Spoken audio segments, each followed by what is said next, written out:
আর যখন পিপাসা লাগিবে কুমান্ডল ভরি গঙ্গা থেকে আমার প্রভুকে তুই বাড়িয়ে দিস, দেখিস আমার প্রভু যেন কোনো কষ্ট পারে না। আমার মতো ভুল করে যেন কোনোদিন তোরা হরিতকে সঞ্চয় করিস না ভাই। যা তোরা আমার প্রভুর কাছে যা। হাসি প্রভু প্রভু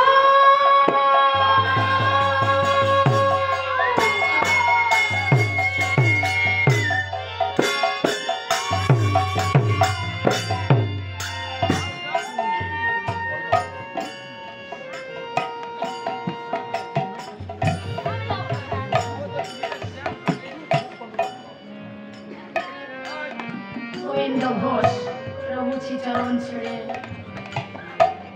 জাহ্নবী নদীর আঁকা বাঁকা পথ ধরে ছুটে চলেছে। যখন জাহ্নবী নদীর কিনারে ছুটে গেছে, শিষ্যগণ ডেকে ডেকে বলছে, প্রভু তুমি তো প্রভুর সঙ্গে সন্ন্যাসে গিয়েছিলে, ফিরে এলে কেন?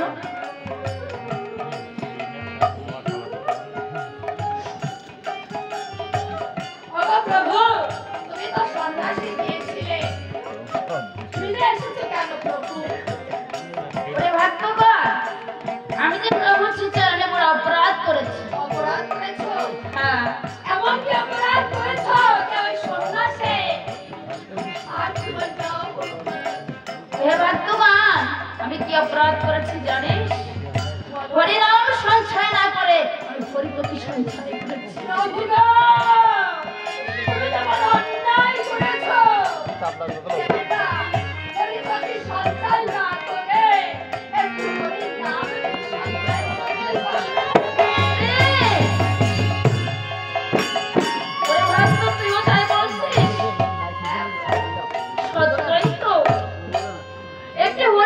সঞ্চয় না করে যদি একটু হরিনাম সঞ্চয় করতাম, তাহলে যে আমার প্রভুর কৃপা আমি লাভ করতে পারতাম। দেখো ভক্তগণ, আমার তো প্রভুর সঙ্গে যাওয়া হলো না, তোরা একটা কাজ কর, এই জাহ্নবীর কিনারে আমার ছোট্টখানা কর্মকুঠির বেঁধে দে। ঠিক আছে প্রভু।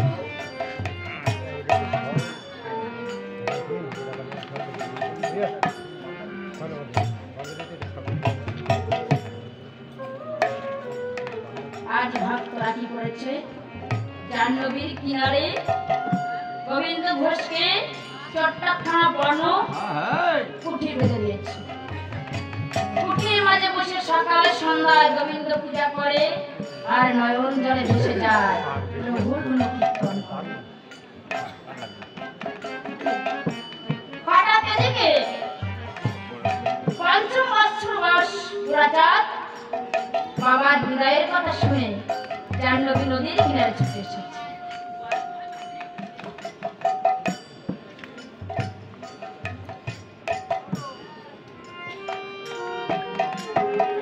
গোবিন্দ ঘোষ আমার সকালে সন্ধ্যায় প্রভুর গুণকীর্তন করে আর জাহ্নবীতে গিয়ে স্নান সারে। একদিন স্নান করতে গেছে, শ্মশানের পোড়া মরা কাষ্ঠ ভেসে এসে গোবিন্দের অঙ্গে ধাক্কা দিয়েছে। গোবিন্দ মনে মনে চিন্তা করেছে, আমি অপবিত্র হয়ে যাচ্ছি। ঘৃণার ভয়ে কাঠটাকে ছুঁয়ে অনেক দূরে ফেলে দিয়েছে। ফেলে দিয়ে যত সজ্জায় সজ্জিত আছে এ যেন ঢেকে রেখে বলছে,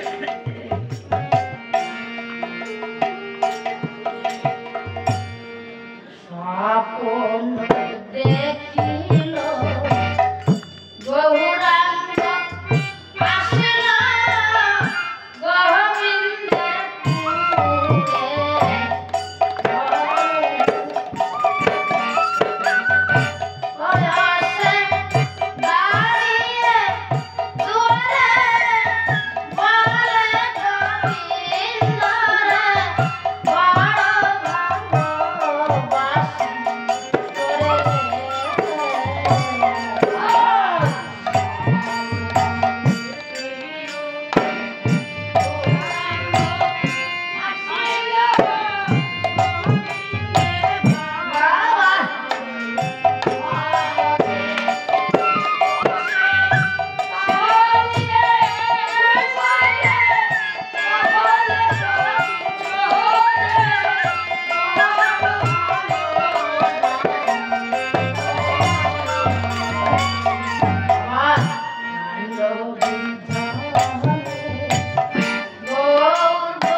পেশির শেষে স্বপ্নবাণী শ্রবণ করি গোবিন্দ আমার কি করেছে ছুটে গেছে জাহ্নবী নদীর কিনারে ছুটে গিয়ে দেখতে পাই গত সেদিন যাকে শ্মশানের পোড়া কাষ্ঠ ভেবে ছুঁড়ে ফেলে দিয়েছিল সে কাষ্ঠ নয় সে একখানা শিলা শিলার উপরে দেখতে পাই গোবিন্দ নাম অঙ্কিত করা গোবিন্দ পাথরখানাকে পেয়ে বড় আনন্দ মনে আছে করছে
এমনি ভাবে গোবিন্দ ঘোষ পূজা করছে গোবিন্দের উপাসনা করছে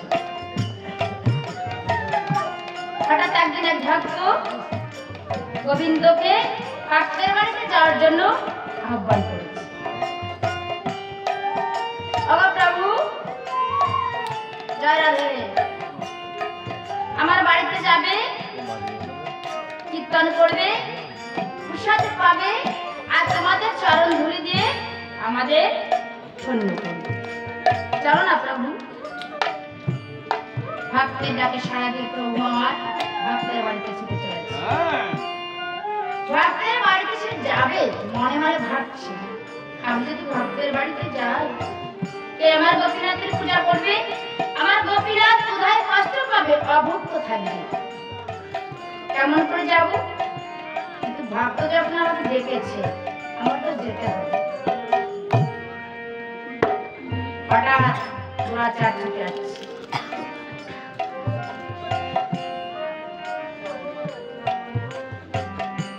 বাবা বাবা ও বাবা তুমি বাড়িতে চলো বাবা মা না তোমাকে নিয়ে যেতে বলেছে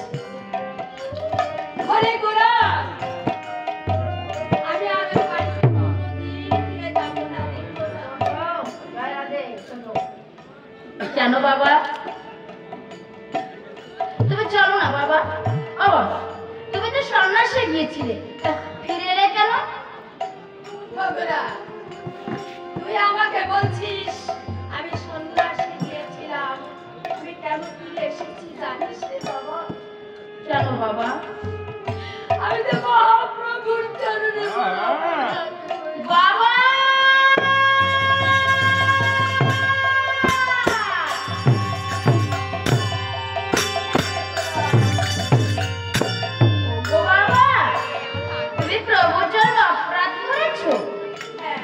অপরাধ করেছো বলো না বাবা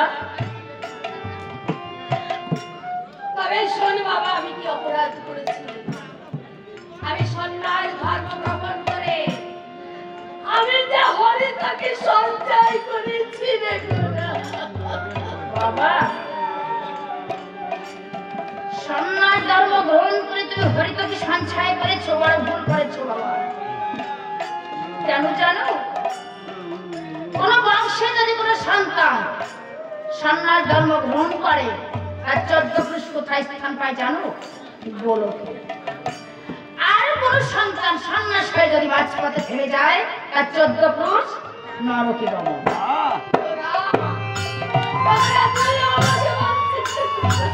হ্যাঁ বাবা,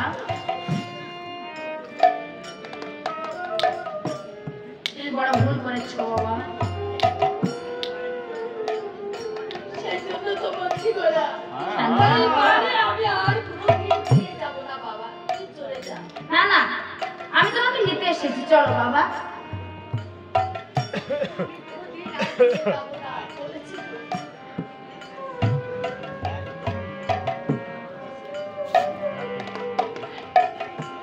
ও গোরা, আমি তাই বাড়ি ঘর ছেড়ে আমি সন্ন্যাস ধর্ম গ্রহণ করেছি। আমি আর কোনোদিন যাবো না। আমি বুঝতে পেরেছি, তুমি তো বাড়ি ঘর ছেড়ে সন্ন্যাস হয়েছো, তাই না বাবা? হ্যাঁ রে গোরা, এই জন্য তুমি ঘরে যাবে না, আমি জানি বাবা। রাধে। বাড়ি ঘর ছেড়েছি দাদু, হয়েছি সন্ন্যাসী। গৌরবলে প্রান্তে জীবন, গঙ্গার কূলে বসি রে। বাবা,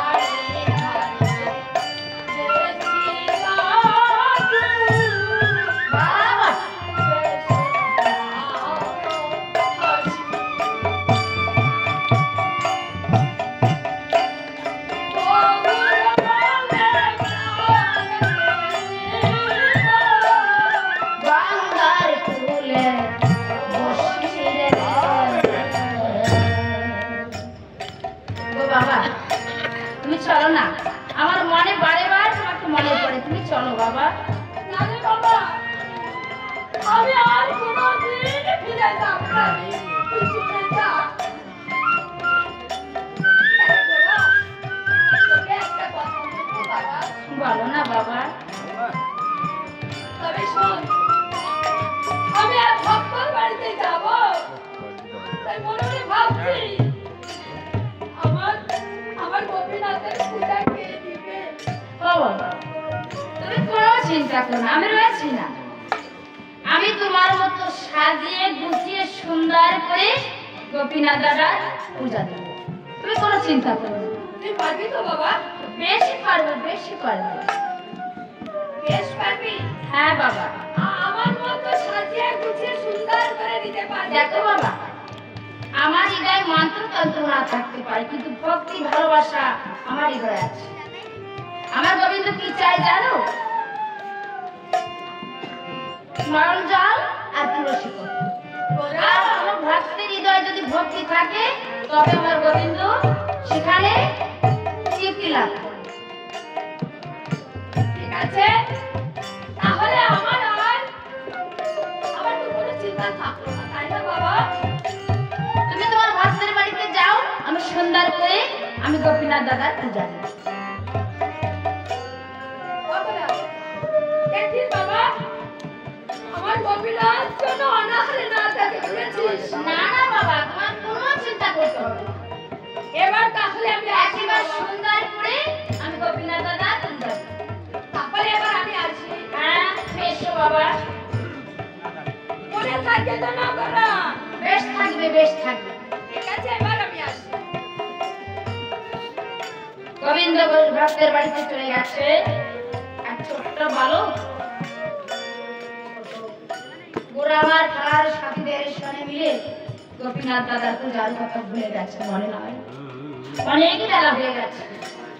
গোরার মা গোরাকে ডাকছে। গোরা! মা, মা।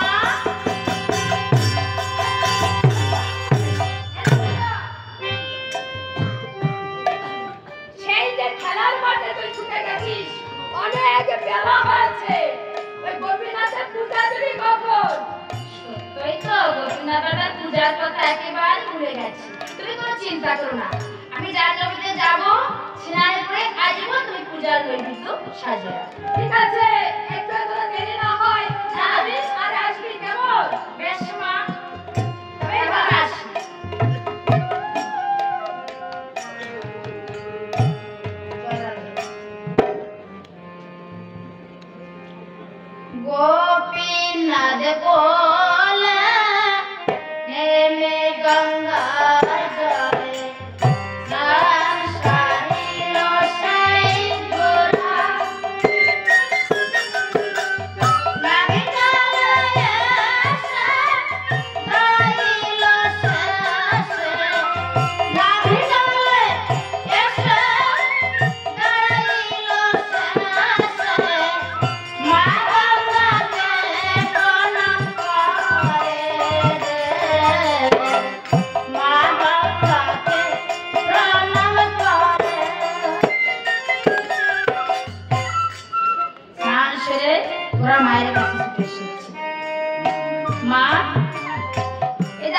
স্নান সেরে এসেছি। এবার তুমি আমাকে বৈষ্ণব এসে সাজিয়ে দাও আর পূজার নৈবেদ্য গুছিয়ে দাও।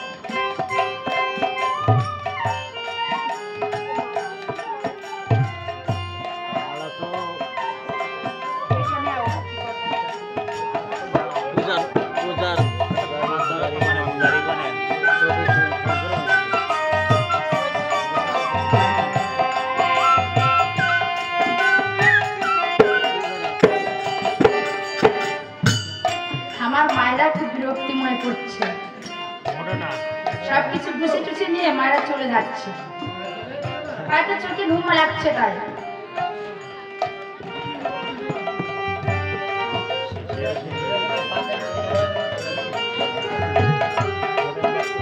ওগো মা, তুমি আমাকে সুন্দর করে একেবারে বৈষ্ণব বেশে সাজিয়ে